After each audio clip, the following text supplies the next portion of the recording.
Welcome back, ladies and gentlemen. I'm Mark Molina of Real Sports Live, and here we are for another edition with the Sideline Sit Down. I am with Harlingen track star Jose Garcia. Jose, welcome to the show. Thanks for joining us. Thanks for having me too. All right, man. Well, hey, one of the seasons that was right in the thick of it, getting in full swing as the quarantine and all the lockdown stuff started was track and field. You as a budding star right now, as a junior, you had a lot of high expectations. Just kind of how did it all feel for for the season to kind of be cut the way it was? It feels terrible because we all, like, my whole team had like confidence of like doing well, especially we had the confidence like going up there and competing as well. But it was sad for our seniors too that it had to be cut short. Yeah. And man, for you personally, how are you doing? Have you been keeping in shape of training? I mean, how has that all been for you? What has the changes been like, or you know? I've been training. Yes, I've been like keeping up and all that. And the reason I'm training too is that coaches are sending me stuff like what to do and on like every day, so I can like keep me ready. What's gonna happen and forward. Yeah. Just anything special? I mean, do any of the restrictions, maybe like at parks or public places, has that play a role in having to adjust? I work out with my former teammate, how do you call it, Pedro, and he had a workout set there, so we used to go work out there and we like do our thing, and after that, we go around the block too. Mm-hmm. Okay, man. Well, yeah. Tell me about this year. Coming off a really strong sophomore season. During your sophomore year, you accomplished a lot. District champion, area champion. Uh, you know, Made it to state. I mean, just what was all that like last year? As you kept knocking down every kind of, I guess, goal for you. Little by little. You had a big regional meet, and then you go on to the state meet. You get to rub elbows with the likes of that bowling kid from Straight Jesuit. What was that all like for you last year? It was great, and I just put in the work because I really wanted to get in there and really show people like we can hang up there. And it was just an honor being like next to like people too that work really hard, and not only hard but being called like one of the top sprinters in the nation too is an honor as a sophomore. And that's just the hard work I put into. Yeah. I mean, and your times are right there, and you currently hold the Valley record. Your fully automatic time is the new mark. It's 10.30, I believe, right? That was your mark last year. And that was at the regional meet, right? Was that a meet record? Yes, that was the area meet, and then the regional meet. Yeah. Okay. So you got the record at the area meet, and then but at the regional meet you had was it a meet record, a stadium record? What was that? Meet record. A meet record there. So yeah. So for you to go in there in 6A, to just kind of do that, just what was that like for you? Knowing that because my coach told me to run like as fast as I can, right? But I was doing my thing. I was doing my part, try to qualify and try to hit a good time. But knowing that once I was done running, going up there with my coach, he seemed excited. And I was like, why? Because I just broke a meet record and I didn't know about it. So he told me like once I went up there, and it was exciting. I didn't even know about it either. Yeah. And you also didn't know about the Valley record. It took you a couple of days for you to kind of get word on that, because the original Valley record was a hand time of 10.23, I think. So whenever you factor in the hand time and the fully automatic time, your time is way faster, by a few tenths of a second. So I mean, it took a little while. I mean, who told you? Where were you when you got that news that you held the new Valley record? Do you remember that at all? I think I was here and I was watching TV, and like I was just enjoying my day, and my coach calls and saying that, hey, I just you broke the Valley record, and I was like, really? He was like, yes. I was excited, But like knowing that I didn't know at first, it just took a couple of days to know. Uh-huh. Yeah. So just kind of chat me up. Going to state, that's a big atmosphere. For those who don't know it, I put it up there with probably going to the state championships to go watch the football games. Probably not at that level because football is king, but like you go to this high school track and this state meet, and it's huge. There's just so many people there. What's that atmosphere like? Like it's amazing to see when you're there in person, competing or not. It's just a marvel. It's so exciting. Such a fun atmosphere to be around. And I imagine it's a lot more for you competing. Yeah, it's very intense, and like I'm pretty sure like, because my mom was telling me like, what were your thoughts, and like friends too, like what were your thoughts? It's like you were in that race, and like everyone was there. I was like, it was an honor, and it was just crazy at the same time. I was nervous because it was like my first time, and I was like the only sophomore there competing against like the top sprinters, and it was just an honor because all the work I put up just to be there, to be a part of the history that was made. Chat me up about the whole day. I know it was kind of a crazy day. It seems like every year at the state meet, there's some sort of a rain delay or something. I don't know if it was on that day, but I that there was a delay. But I know that over the course of those couple of days, there was some sort of a delay. But for you personally, leading up to it, I know you kind of had I think you had a hamstring issue during your race, so you weren't able to finish as strong as you wanted. Just leading up to it, just kind of talk to me through it all. I mean, it was start to finish, man. Just how was it all for you? When we were like, they took us to different the football stadium so we can warm up, and then from there, I did like a little run out, and then I started feeling tingling on my hammy, and then I was like, God, why not? Why not? Like, why right here? Like, why right now? But like, I didn't want to tell my coaches or anything because I was afraid that they would take me out. But I went ahead and still raced because I really wanted to be in that race, and it was just crazy. There was a lot of, and now you talk about being one of the what mentioned with some of the top sprinters in the nation, and that statement holds very true. The Straight Jesuit kid, I think you guys were lined up 6 and 7 in the lanes, or 5 and 6. Lane 4, I think it was 5. Okay, yeah. So you guys were next to each other. What's that like hearing all the hype from this kid throughout the day? Because I think he had broken a record in the long jump the day before, and media, fans, and everybody were just out there to see this one kid. I mean, mentally, what does that do?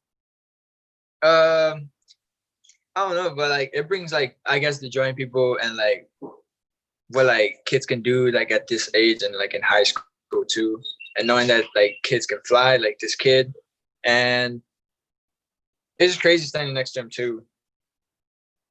I like have no thoughts, like I didn't know like what to do. Yeah. You personally as an athlete, what's your impression of him? Watching him run, watching him compete. I mean, when you look at him, what do you take out of it? How do you see, what he does, mechanics, all that? I mean, just what's special about him, do you think? I think what's really good about him is he's usually, because when he like warms up, he just focuses, and like that's what I take upon, and that's what I did this year, because I think I had a little conversation with him, and like what he does is like he turns off all his socials and all that, and it really helps. So like you just be in the focus on like what your events are gonna be.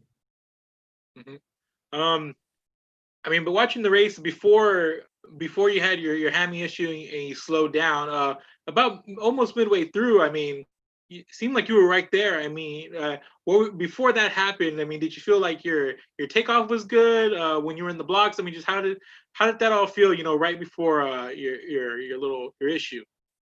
I had a good takeoff. It's just that right like at the middle of the field, I started feeling it, and then from there I started slowing down. But like all that was like good because I had my dry face and all that. that's all I needed to learn is just think about just the dry phase and just do my thing. Yeah. I think one of the things I took from it, waiting for this, there's a lot of media. I don't know if you guys could see him at the end, but there's this big old crowd of just cameras. There's just like this big blob of reporters. They all just have cameras, and we're all just there. And there's like this mountain of us.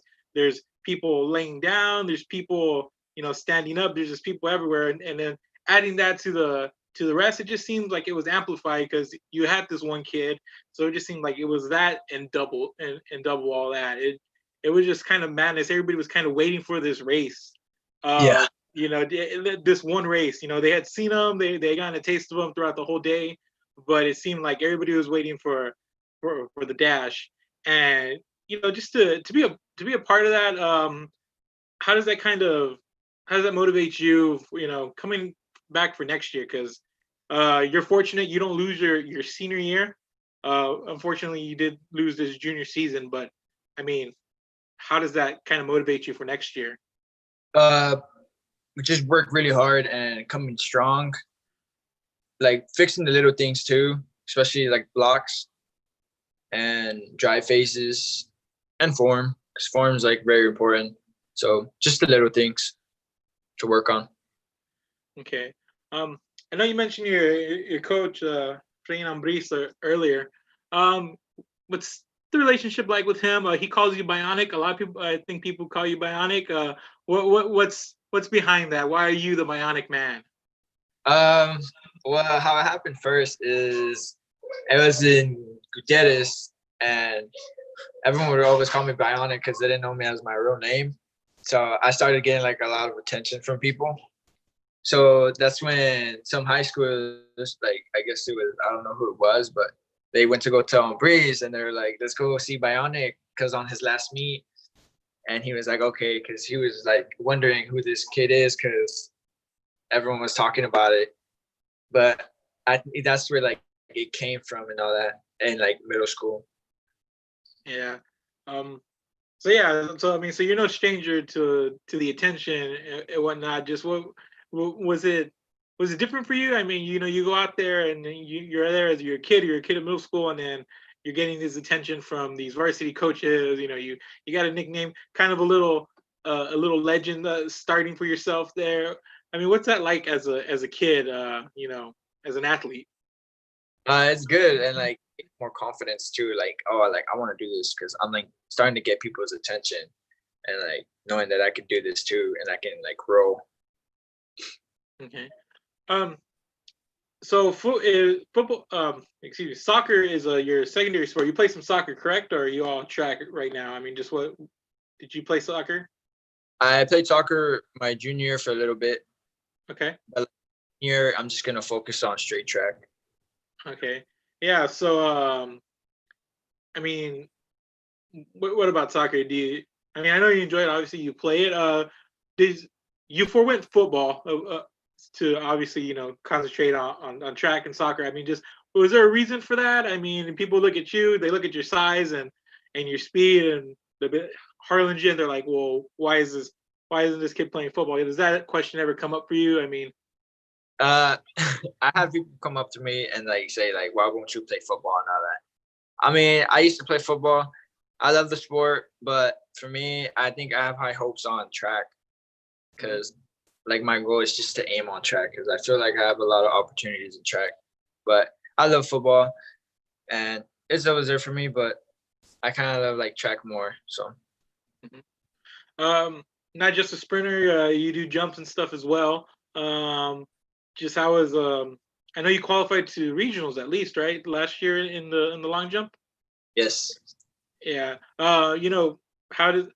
Is the training different for both of them? I mean, I guess it is because they're totally different events. But physically being in shape, I mean, does that ever differ? I mean, is it tougher? I mean, just how do you kind of attack that?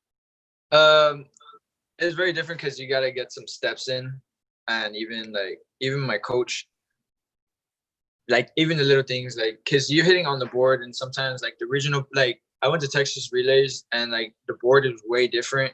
It's like a little black line. So like if you like cross over that, then it's a scratch. It's way different. and he just wants me like to hit the middle of it. So we gotta train and train to like hit the perfect spot. So I won't like hit forward and hit back. Mhm. And we do little things like how to like to launch, especially like the pivoting, what's it called, the pad. People pivot.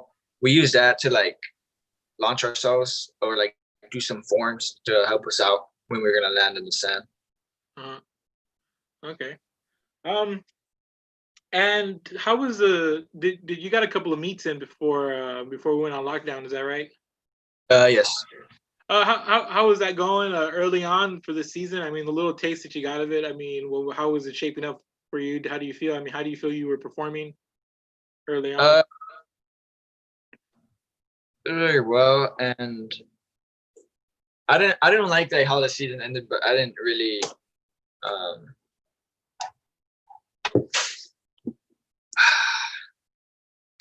I don't know how to explain it, but can you repeat the question again? Well, like, I mean, just the little bit that you were able to come out and run. How do you think the season was shaping up for you early on? I mean, just what was the early feel of the season? Um, Not annoying, but I didn't like run the 100 my first 4 meets. I Okay. think, yeah, because my coach wanted me to wait, and he just had me running the 4x4. I mean the 4x1 and the 4x2 and the 200 and just long jump, except the 100 because I guess everyone knew what I could do, or he knew what I could do, Mm-hmm. but he just wait for like bigger meets. Uh-huh. But I think it was Harlingen relays is where I pulled my Achilles on my left leg, and it was just I don't know, it was just horrible to think like, oh, like my season's over, but I just kept working and just like staying healthy and all that. Mm-hmm. Yeah. So I mean, I guess the lockdown is gonna, like, not rush you back, or mentally it's gonna allow you. I mean, you're a competitor. I mean, so naturally you're gonna try to get out there and run. So I mean, have you been allowed just kind of, you know I guess calm it a little bit, take it slow in your recovery and all that? Oh yes, I take it very slowly and like taking care of myself. Like I always like how do you do ice baths on my legs, Hmm. on the left ankle I messed up on, and it's going well right now. It's not hurting as much, and because I'm like taking care of it. Hmm. But I'm just doing the same things as always. All right, man. Before we go, there's a lot of other great runners here in the valley. You personally, who do you think is your who do you like running against? Who's your toughest competition? I mean, what's your favorite meet? Stuff like that. So we'll start with who do you enjoy running against? Who's your favorite person to line up against and go? Uh, right now I'm gonna say Pedro Luna and Eric Quilantán and some kid from Westlaco too. I think it's Okay. just Joe. I think. Hmm. I think that's his name. Yeah. I Okay. think. Yeah. Those. Yeah, I know. I know Pedro Luna. He was your teammate. I know you guys kind of go way back. And you guys were pretty competitive. And how did he help you? Kind of push yourself. I know you guys were. I know you guys were pretty close. I went out there and talked with you guys sometime last year. Just what was having him as a teammate like? It was an honor having a team because he's always pushed me, even if like I was down or like feeling very nervous. He would just like put like the positive things in me and just really help me out, honestly, and what I needed to. Okay, awesome. And finally, a lot of stadiums to run at. What's your favorite meet? Is does certain tracks have certain feel to them for you as a runner? I mean, just what goes into all that? Where's your favorite place to go out and compete? Uh, my favorite meet is Texas relays actually, and state. Yeah. So, all right, man. Well, hey, it's a pleasure talking to you, man. Nice seeing you run all the time. Um, hopefully, we all, like I said, we're all gonna come out of this pretty strong, man, and hopefully you'll be ready for your senior year next year. We're all expecting big things out of you, man. So I appreciate you coming on, giving us the time. Any final words to everybody, man, that you're on here? I know it's a little platform for you. So anything you'd like to say before we sign off? Yeah, just wanted to put my name out there, and I'm going to bring the hype. And also for the young ones that are looking at me as motivation, it's a blessing. I love my family and friends and the people that support me throughout the journey. All right, man. You guys heard it from here first, Mr. Bionic himself. Um, everybody, thank you for watching. It was fun. We'll be having another slate of shows on Friday. I'll be there with you guys for all three, I believe. So, tune in, follow us, Real Sports Live, on Instagram, Facebook, Twitter, wherever you do your social media, we're there. I'm Mark Molina, Harlingen's Jose Garcia, and thank you for watching, guys. Have a good one. Peace.